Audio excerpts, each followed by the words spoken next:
What's new from Apple? There's the new iPhone 16 Pro, built for Apple Intelligence. And it comes with the all-new camera control, giving you an easier way to quickly access your camera tools. The new Apple Watch Series 10 has our biggest display and our thinnest design ever. And this? It's the sound of active noise cancellation, now available on one of 2 new AirPods 4 models. So quiet. Check out all of the new products and new features at apple.com. You can even buy yourself something new. See apple.com for product availability updates. Apple Intelligence coming this fall.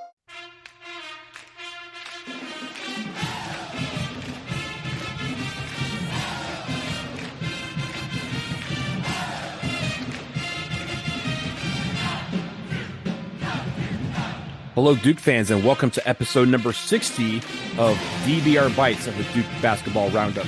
It's September 11th, 2024. I have Jason here. I am Donald. I'm your host for this episode. Jason, very quickly, this was unscripted, but as we mentioned, it is 9/11, and of course, we all know what happened 23 years ago today.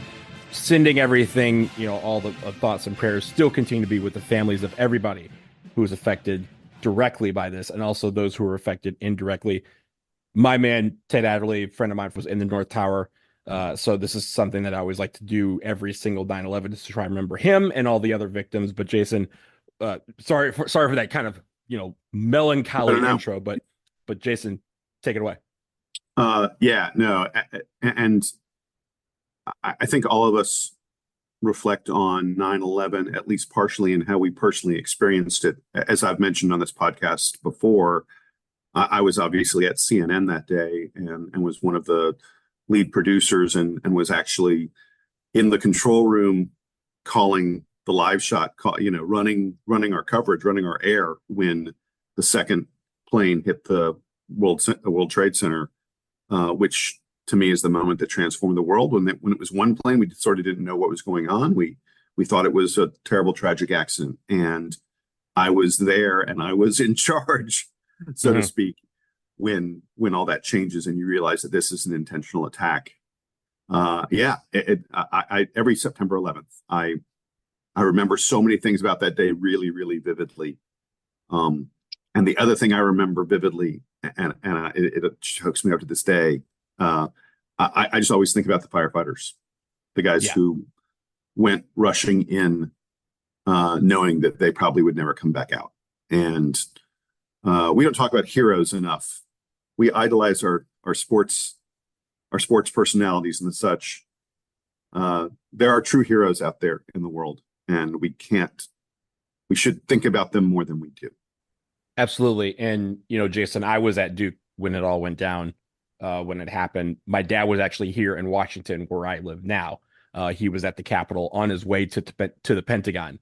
And, living here, the one thing that I remember is, of course, everyone focuses on the World Trade Center, but obviously the Pentagon was also attacked on 9/11. There was also Shanksville, Pennsylvania with Flight 93. But the park and rides that are all over the place, the number of people whose cars were still there after everything happened because no one was going to pick them up. That's the lasting memory when you kind of drive through knowing that occurred on this day. But again, we want to send our thoughts out to everybody on this day. But I'm sorry for the melancholy intro, but on 9/11, it's always important that we never forget what happened on that day back in 2001. Let's switch to the game this weekend in football against the UConn Huskies. Yes, it is not a basketball game. It is a football game. We've played them before. And last year it was a shellacking of one, which really helped us on the basketball court because Cooper Flagg was visiting UConn on an official visit when we shellacked them. No official visit that we know of this weekend. Maybe we should get some guys in. But Jason, as we talk about this football game, UConn Huskies 1-1 on the season. They're an FBS independent team, so they don't have a conference, which is probably why they're seeking out a conference in every sport, not just football. But what they've done so far this year, Maryland first week worked them like a part-time job over here in College Park. They lost 50-7, which is not great. They had 2 interceptions and a fumble, and then they came back to beat Merrimack last weekend, which is an FCS opponent.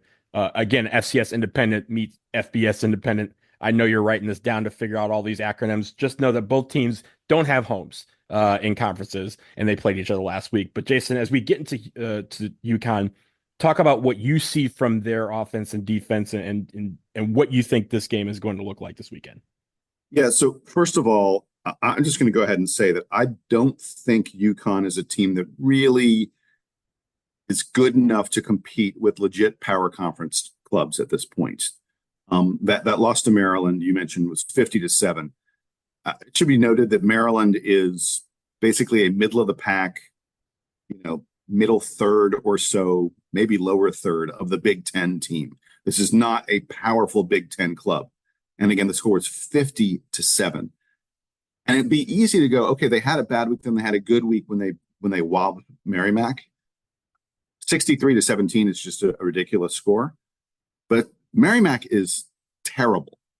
It's not like, sometimes you see power conference teams playing some of these smaller, these FCS clubs, and sometimes it's a pretty good FCS team. Merrimack is not that.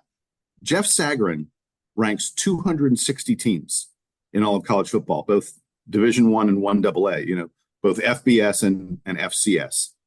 And Merrimack is 240 out of the 260 teams. They're terrible. So the fact that UConn beat them badly doesn't say very much about UConn. And so I want to get to a little bit about UConn's story and who's on the team and things like that. There's a little bit of a mystery coming into this game, Donald, in terms of who UConn is going to start at quarterback. Mm-hmm. Because they got a transfer from Wisconsin named Nick Evers, who was the starter in the Maryland game. He had won the starting job at quarterback. And you start with quarterback because that's everything for a team. Quarterback is a super important position. So Nick Evers was the starter, but he got knocked out about midway through that Maryland game. He got a concussion, so he did not play against Merrimack. And Evers is kind of, but anyway, I should note that he has been apparently practicing a bit, but maybe not full practice, but he's been practicing some with the team this week. And I suspect that they're going to find a way that he's going to get cleared from concussion protocol and that he will be the UConn starter against Duke. Just really quick, Nick Evers is a fascinating story. So when I heard that he was, the guy for them, I went, wait, like his name rung a little bit of a bell. Nick Evers was an incredibly highly touted recruit coming out of high school. He was ranked one of the top 10 quarterback prospects in the entire country. And he went to Oklahoma, as a big time program. And it was a huge recruiting battle to get him. His first year at Oklahoma, he didn't play at all. Actually, he had one appearance and he threw one pass. So after his first year, things weren't working out for him. Didn't seem like he was in the rotation at quarterback at all. And so he transferred to Wisconsin. Wisconsin, he played even less than he did at Oklahoma. So this is a case of someone trying to find the level of their water. He's finally down now at UConn. After spending 2 years on power conference teams and appearing in a grand total of one game and throwing a grand total of one pass. So I guess he's finally found where he can play, but we don't know a lot about what this guy is going to be. He, if you look at his stats, he will run some with the ball. He looks like he's pretty athletic, but there's not going to be a lot of tape on him for Duke to examine to figure out what's going on here. As opposed to the past 2 weeks, Duke has played quarterbacks who had each started 40 plus games in their careers, guys who are in their fifth and sixth years playing quarterback. So there's just a lot more to know about them.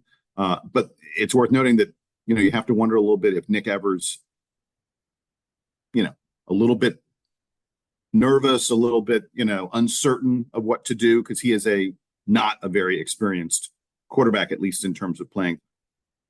The other thing to note is I will say, Jason, What? Jason, on that, which, if Nick Evers is the starter and Joe Fagnano was the guy against Merrimack and right, he had a huge game against Merrimack. He had 3 TDs, something like that. Yeah. Yeah. But, again, as you mentioned, Merrimack, not the best team in college football. Yeah. But the other thing is if Nick Evers comes back and he's even just a little bit hesitant, who should be exploiting that? Duke's defensive line and Duke's linebackers, because guess how many tackles for loss they have in the first 2 weeks? 27.5. So this is really good. 27 total, 13.5 average. So the fact that they're getting guys penetrating the line of scrimmage and being able to get tackles in the backfield should mean that Nick Evers is probably thinking even a little bit more, right, about getting the ball out quicker or, making quicker decisions, because if he hesitates, somebody's going to be in his face. And I think that's the idea with this defense is they want whoever the quarterback is, it doesn't matter who it is. It feels like Manny Diaz wants their defense to be in the quarterback's face on as many possessions as possible. Yeah, and I was about to say that in terms of who Nick Evers or Joe Fagano are going to throw the ball to, there is a name that Duke fans need to know. That's a guy named Skylar Bell. He is a fast and physical wide receiver. He comes over to UConn from Wisconsin. Remember, Nick Evers was also at Wisconsin, so they may know each other a good bit. Skylar Bell already has 246 yards receiving on the season through 2 games, 120 plus yards per game average. That's pretty impressive. And the crazy thing is, he only has 7 receptions. He's averaging an outrageous 35 yards per catch. It is a crazy number. And it would be really easy to think, oh, he crushed Merrimack, this terrible, awful team that they scored 63 points on. That's where he did it all. That's actually not the case. Against Maryland, Skylar Bell had 5 receptions for 141 yards against a legit team. I mean, Maryland is a legit team. And Skylar Bell put up a big, big number against them. I think, I don't think that UConn has a big chance in this game. Vegas says Duke is a 16.5-point favorite. Jeff Sagarin has Duke as the number 70 team in the country, and UConn is the number 130 team in the country. This is a UConn club that we waxed a year ago. They were 3-9 last season. They don't look like they are a team that should be within 2 touchdowns of Duke. But if they have a chance, a lot of it will be, I think, because Nick Evers comes back and Skylar Bell is able to use his physicality and his speed against the Duke defensive backfield to get open spaces. As for UConn's defense, I didn't go into that deep a dive, but I want everyone to know this. We mentioned that Maryland scored 50 points on them. Did you see how many yards Maryland had in that game? Yes. Maryland had 629 total yards, 381 in the air, 248 on the ground, 248 yards on the ground. Okay, the UConn defense, it can be had. I'm just going to say that. Yeah. That is a sure thing in this game. The UConn defense is susceptible to being just trampled. And the one thing about their defense, 0 turnovers so far. So they haven't been able to get the ball, and they only have 5 sacks in the season. Again, as we mentioned, we've gotten some turnovers on defense. We've gotten some big plays on defense. We've gotten a lot of tackles for loss, and we've gotten, those 3rd and short, 4th and short, 2nd and long. You want those type of things where the defense is coming up with big plays. I will say this, Jason, I was talking with, as we kind of look at this game and kind of extrapolating it to the whole schedule. I was talking to my best friend, Jeff Shealy, and we were texting about this game in basically the month of September and kind of saying Duke really wants to win this game to not only put a little bit of cushion towards getting bowl eligible, but really just to establish the fact that they are not the 11th best team in the ACC. And he said, quote, outside of Miami, I think every game on this schedule is winnable based on opponents. Every game is also losable based on us. And so what does that mean? How do we almost lose against Northwestern? We didn't take care of the football. So let's do that, especially against a team that is not going to try and take the ball away from you. Getting the run game going. You mentioned those stats that they had, the poorest defense against Maryland.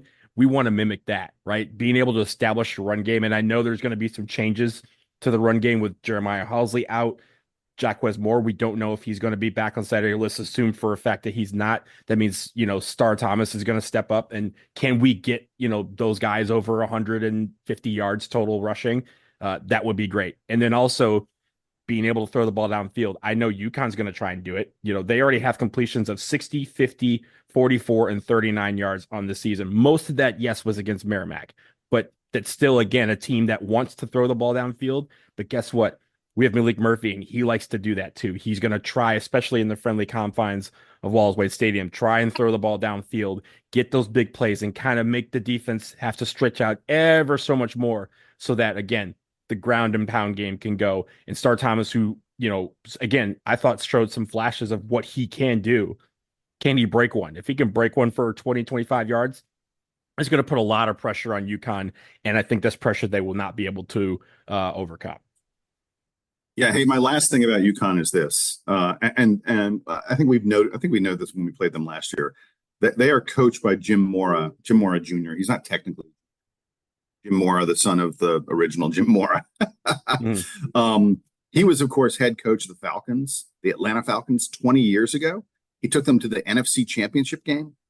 I thought at the time that this guy was he looked like a really rising star among NFL coaches, and he coached in the NFL for several years. He looked like a long-term NFL genius. A few years later, he was out of the NFL, but he had, found his footing at UCLA. He won 10 games 2 years in a row at UCLA. I mean, come on, coaching NFL teams deep into the playoffs, coaching UCLA to 10 plus victories. How has Jim Mora ended up at a frankly irrelevant independent like UConn? It is quite a fall for him. I know he's a guy who knows football. There's no question that the guy knows football really, really well.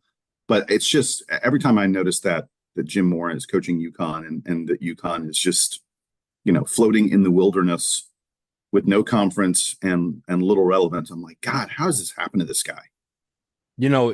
It because we know him and we know the pedigree of his family. Of course, like you said, his dad is a legendary coach as well. Playoffs. I think you also know the playbook, right? You kind of know the MO of how he likes to operate his offense. And like I mentioned, they're not going to take the deep shot often, but they're going to want to try it. And especially when you have a guy like Skylar Bell, they're going to try and get the ball downfield to him. And, Skylar Bell, physicality plus speed, when you hear that combination, it reminds you of someone like a Calvin Megatron Johnson. No, he is not Megatron. Megatron's not Hall of Fame. He's one of the greatest wide receivers that ever lived. My guy. And your guy, because he went to Georgia Tech down in Atlanta. So he was down in your neck of the woods. But I will say this. When you have that combination, it means that they can get first downs, they can bruise you off the line of scrimmage, and again, they can run past you, which means our defensive backs really need to be on their game, because any big play steals momentum. And everyone who knows me on this show, when it comes to football, momentum is almost everything. Possession is 9/10 of the law, but momentum is always everything. And if you have it, you can do a lot with it. And we don't want UConn to have it. My last word, my final word on all this is I just want to note, even though we're 2-0, we're excited. Things are great. Duke did not play. We've mentioned Duke did not play a great game last week against Northwestern. They got the victory. That's wonderful. That's fabulous. The defense, I thought, played really, really well. But the offense was frankly sloppy. The offense had trouble moving the ball. On special teams, we had, punting, both receiving and kicking, disasters, absolute disasters. Clean that stuff up, guys. Get that stuff done. The defense will continue to be what the defense has been, because defense always travels. Defense always shows up. And this could be a special season in Manny Diaz's first year down here in Durham. And part of that is taking care of business against teams where you're a 16+ point favorite, like we are against UConn. Yeah. A game is on our schedule because it's winnable. And I can say that about any game, just like Jeff said. I can say that about any game. But as he said, it can be losable if we don't take care of our own business in our own house. So again, Saturday, I believe it's a 3:30 kick, Jason, or is it 6 o'clock? Check me on that. But Duke versus UConn at Wallace Wade Stadium. Hopefully, nice weather this weekend for everybody. So it should be. It is 6 p.m. So it'll 6 p.m. It'll cool down a little bit. It'll cool down a little bit, and hopefully all the hurricane rain is out of the way by the weekend, so that we have a nice night of football. Let's take a quick break. On the other side, we have some basketball content to get to, and a really cool event that's happening right after Countdown to Craziness somewhere on campus. We'll talk about it after this. If you're a facilities manager at a warehouse and your HVAC system goes down, it can turn up the heat. Literally. But don't sweat it. Grainger has you covered. Grainger offers over 1 million industrial-grade products for all your operations, including warehouse HVAC maintenance. And even better, they offer access to experts and fast delivery, so you and your warehouse can both keep your cool. Call 1-800-GRAINGER, click Grainger.com, or just stop by. Grainger, for the ones who get it done.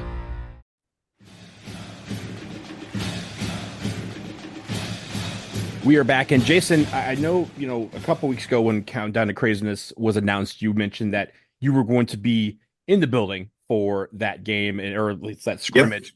Yep. And so it's really cool that you're going to get down there to Durham. But also, as I'm going to let you explain, there's some other stuff happening that weekend that you're going to kind of stick around for. That sounds pretty cool, and now makes me jealous that I can't make it. Yeah, let me tell you, I just found out about this. Duke just released this, and I wasn't sure. I knew I was coming for Countdown on Friday. I was like, maybe I'll just leave early on Saturday. No way. I'm sticking around. I'm sticking around all day on Saturday, because on Saturday, October, I guess that's the 5th. Yeah. 5th, yes, October 5th. Yes. Duke will be doing what's called the Dribble for Victory, a charity event surrounding both the basketball programs. It is to raise money for pediatric cancer research to eliminate childhood cancer. And obviously that is a super, super important charity and a super important cause at Duke. And especially, I know this is John Shire, something that he really, really cares about.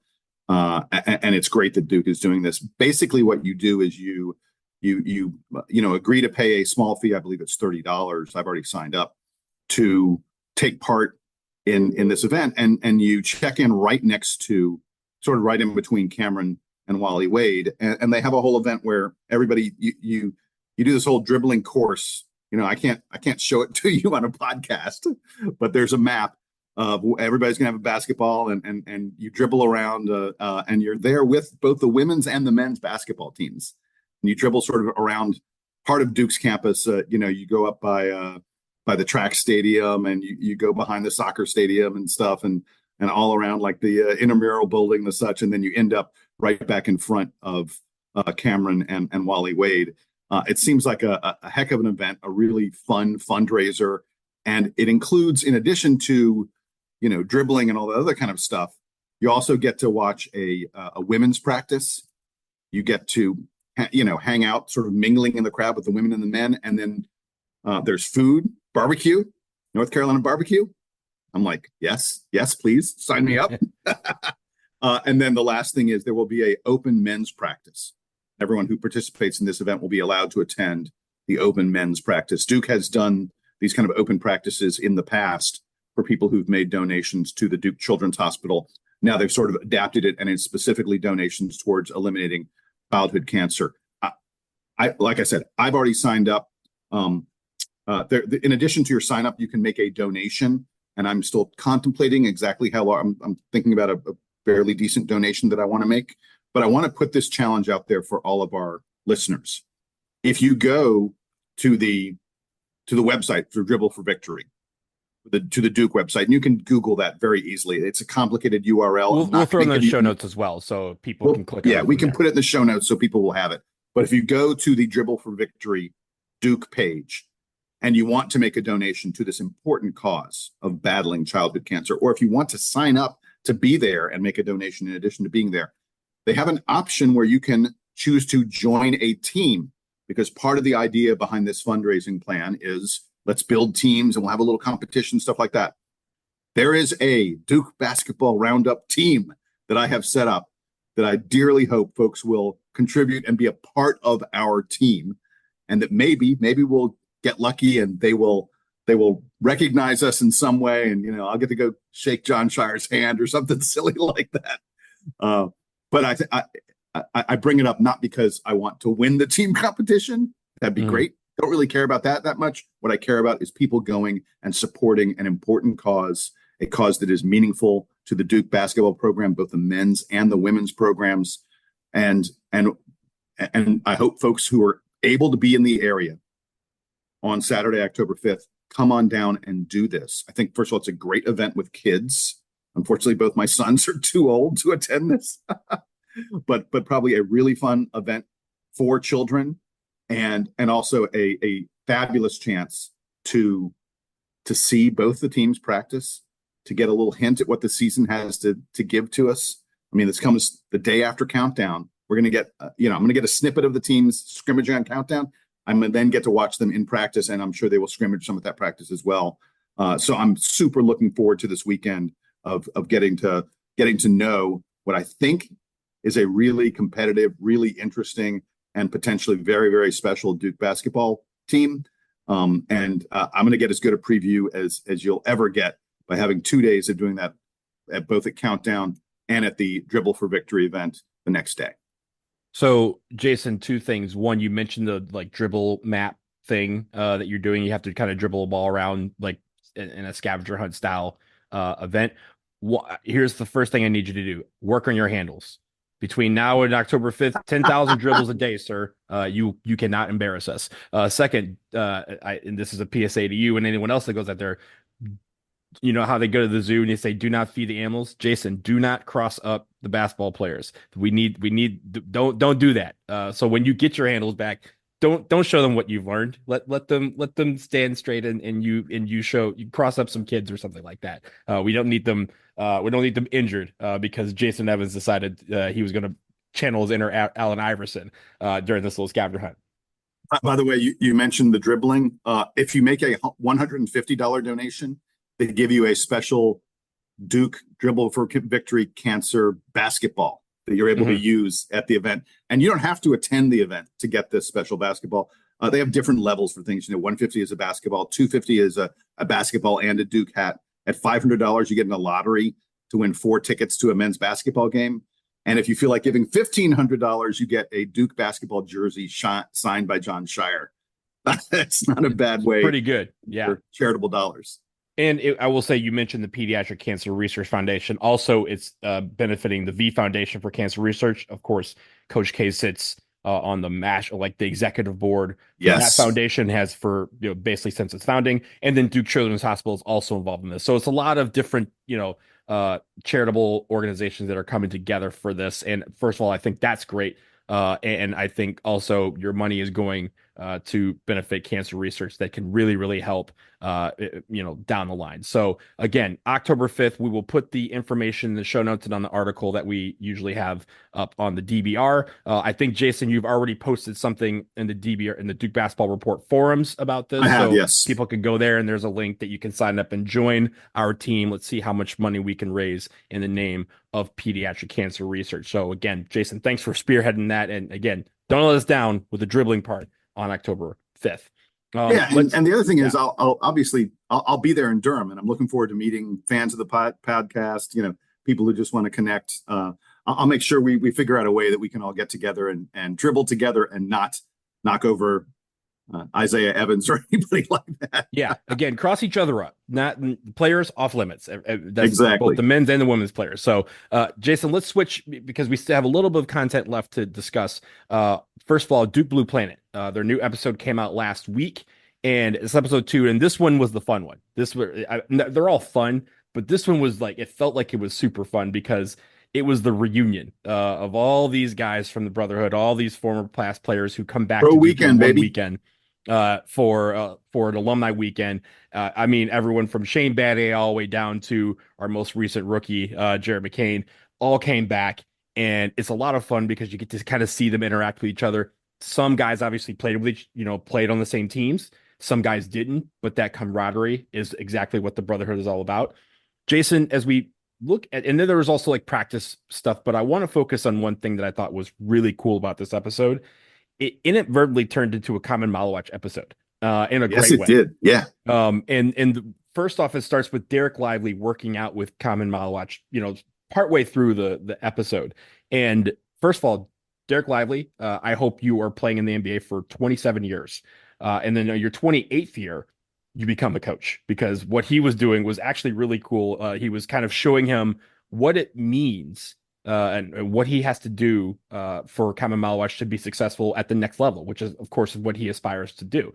And it was absolutely fantastic how they worked off each other, how Derek Lively was showing him some of the moves, kind of correcting him in a constructive way and trying to get him to maximize his 7'2" frame and how he can, use that to his advantage to, juke out guys inside and get to his spot and make his baskets. It was absolutely fantastic. It also shows what coming back means for not just the alums, but for the current players. The current players, obviously, that respect level is there. It's one thing, if someone shows up, it's like, hey, man, I'm going to teach you some moves. And you're like, who is this guy? But Derek Lively, who was successful in his rookie season in the NBA, went to the NBA Finals, and is coming back and saying, "Hey, you have what it takes to get to this level and to be better than me. Here's some of the tips that I've learned that I think you will be able to use right now that I didn't know when I was in your position." I think is super great. And then again, it translated to the scrimmage, or not really scrimmage, but just practice footage that they had. There was a little scrimmage in there. Yeah. There's a little scrimmage, but it was mostly, practice moves because again, John Shire was trying to be like, hey, guys, when you see that 7'2" guy in the middle, get the ball to him, get the ball in the air, because if you put it in the air, he's the only one that's going to go get it. And I guess this, again, part of one of the things that we've talked about defense. He wants defense. We've talked about competition. John Shire wants us to be competitive in everything that we do. We've talked about 3-point shooting. John Shire wants us to shoot the 3 ball. But what we haven't talked about a lot this summer is how we utilize the big men. And he mentioned Kama Malawach especially, but he also said for Patrick Ngongba and Malik Brown, they're like, hey, if those big men are in the middle, they're the biggest guys on the floor. If they're open, get the ball in the air to them so that they could go ahead and do something with it. And then he challenged the big men to actually do something with the ball when it comes their way. Finish it strong, go to the hole and finish through contact. And so again, I think that it turned into a Kama Malawach episode in a way where he was a central focus, but it was for a great reason. And him, highlighting the fact that he can be coachable by anybody, not just John Shire, but also he's learning because you could see how quickly he took to some of the things that they were teaching him and how that brain was recognizing it on the court when it comes to actual scrimmage. And then hopefully when live competition happens. Yeah, you were right in saying that this was sort of the Kama Malawach episode. That segment where Derek Lively is giving Kama all the posts, all the tips about how to play in the post, how to position your body, how to balance yourself, how to use your footwork, how to keep the ball in the proper place, not just so it doesn't get swatted away. They definitely talk about that, but also so the ball is where you need it to be when you are ready to take it up for a shot or wherever else it may be. That segment lasted a good 5 minutes, and it's nothing but 5 minutes of Lively teaching Malawach again and again and again. And yeah, it easy for part of the takeaway to be Derek Lively is going to be a great coach someday. Mm-hmm. I mean, you definitely got that. But the other takeaway that I have is just, first of all, how focused Malawach is, how open to instruction he is, and how quickly he seems to grasp the things that Lively suggests for him to do. And he just, I think Kama Malawach for a lot of us is the great unknown in this team. I know there are a lot of new players. I know there are a lot of freshmen that we're trying to integrate in different kinds of ways. His athletic ability, his skills in a 7'2" body make him a unicorn, make him truly unique. And because he's a guy who he didn't play high school basketball, didn't play in the AAU circuit. We've seen him play in the African League. We saw him play some in the Olympics, but how does that translate to college? It's like, that's the mystery, I think, around this Duke team. And it's easy, I think, to see combinations that Duke runs that don't involve Kama Malawach. It's not crazy at all to think, oh, Malik Brown can actually, play a lot at the 5. And that's what he did last year for Syracuse. And Duke could be a very successful, a top 10 team in the country for sure, with Kama Malawach playing a fairly minimal role. It's not out of the realm of possibility that happens. But on the other hand, especially after you see an episode like this, and I'm going to get into a few more things about Malawach, you start to see the potential of how great this team could be if Malawach is a big factor for Duke. And I think when you're talking about it, again, going back to Derek Lively and his instruction to Kama Malawach, you mentioned that it can apply to everybody, right? Like even what John Shire was talking about, those sort of instructions can apply to anybody on the team, because one thing that Derek Lively was teaching him was about deliberate movement, right? And the idea that every move you make should mean something and it should be used for something. So he's like, there was one point where Kama Malawach tried to, turn to the basket and do a move, and he was like, stop. He's like, why did you do that move? He's like, well, I want to, draw a pump fake. He's like, well, then do it, right? Like, do it so that it's drawing the pump fake. Don't just, do it to do a movement to do it. You're doing every movement so that it's deliberate, and you're doing it because it's going to force something to happen, whether it's you taking a shot, forcing your defender to make a move that you can then use. It's all a chess move, right? It's all chess where you kind of position the pieces and then you attack. That is what he's teaching Kamen Malawach. And again, you saw that applied there. And John Shire in the practice was also saying, hey guys, when you do that, go up. When you go for the dunk, go for the dunk. Don't just, put yourself in a position to kind of go through it in a halfway, right? Like this is exactly what you want to see from instruction on a basketball team. Guys feeding off each other, and also, again, being held accountable, but also making sure that they are going through these things now as opposed to on the court in January, February, and March. Yeah, and by the way, we end up toward the end of the Duke Blue Planet video seeing this stuff applied in real life, because they have a scrimmage, as we mentioned. In that scrimmage, we see multiple dunks from Kamen Malawach, just thundering away at the rim. As you mentioned, after John Shire went ahead and said to everybody, hey, if you see the 7-2 guy has a step on his man, put that ball up there. Yeah. Send it up, because he's going to get it. But then the other thing I noticed was, did you see this one play? Kamen Malawach, Cooper Flag is taking a 3-pointer. Kamen Malawach blocks it. Little minor shades of Zion Williamson there, just a little tiny bit. He blocks the 3-pointer, and the ball's still in play. And, Malawach, after jumping like that, he's sort of out of the play a little bit. But Flag eventually recovers and is going in for a layup. And suddenly Malawach is back in the play, and he blocks the layup as well. Yes. It's like two impressive, difficult blocks on Cooper Flag in the span of, 6 seconds or so. You have to pause if you pause it, because I paused it at that point randomly. I, like grabbing a drink of water or something, but like pause it, and there's literally a frame where there is nothing but Cooper Flag, and the next frame has Cooper Flag, and Kamen Malawach's face is right in the middle of the square on the backboard blocking the shot. You're just like, that literally 2 frames. Like where did he come from, especially with a guy that large? Yeah, exactly. And it is also worth noting, so they run this little 5-on-5, the scrimmage thing. Malawach ends up getting a dunk at the end of it for his team to win. His team was Kamen Malawach, Tyrese Proctor, Con Knuppel, Mason Gillis, and Isaiah Evans. Those are the winning team. Cooper Flag's team lost. We talked earlier this summer. People were saying Cooper Flag never loses. Cooper Flag never loses. Apparently, the competition on this team is really, really good, because occasionally Cooper Flag's team does lose. And the other thing I noticed, and I don't want to make a big deal out of this or anything like that, but I noticed as we were watching these scrimmage kind of footage and the such from practice, that, someone has to be sort of the last man out. And it looks like that may be Patrick Ngongba. I did not see much of him on the floor. I saw Darren Harris playing a lot more than him. Now, some of that may be sort of the combinations that work. We mentioned that, it looks like Malik Brown may be playing a bit more of the 5 than the 4. And if he's playing the 5 and Malawach is also playing the 5, there isn't a lot of room for Patrick Ngongba. Look, we don't know how it's all going to work out. There are clearly 11 spots for scholarship players on this squad, and at least in terms of guys who potentially could be in the rotation, I think, this year. But I'll go ahead and say that I think it's possible that we've seen that Ngongba might be one of the odd men out.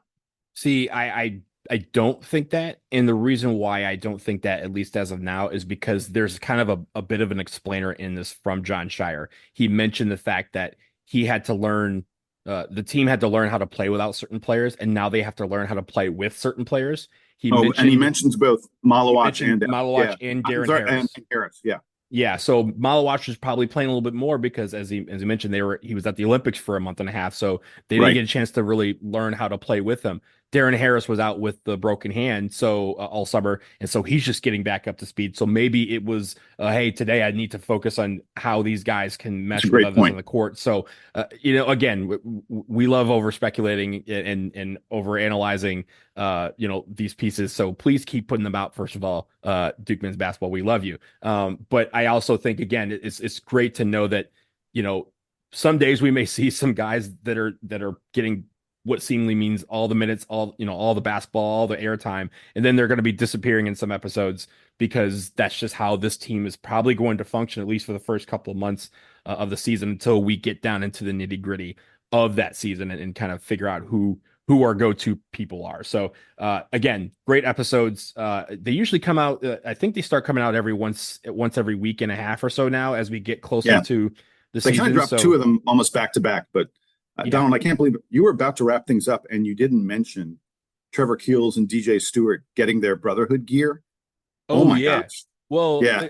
I look, by the way, I get jaded because I can't get any of it. And it really makes me mad because it's all so fire. It looks so good. There's so many things in this episode that you could the half court shooting and 3/4 court shooting competition.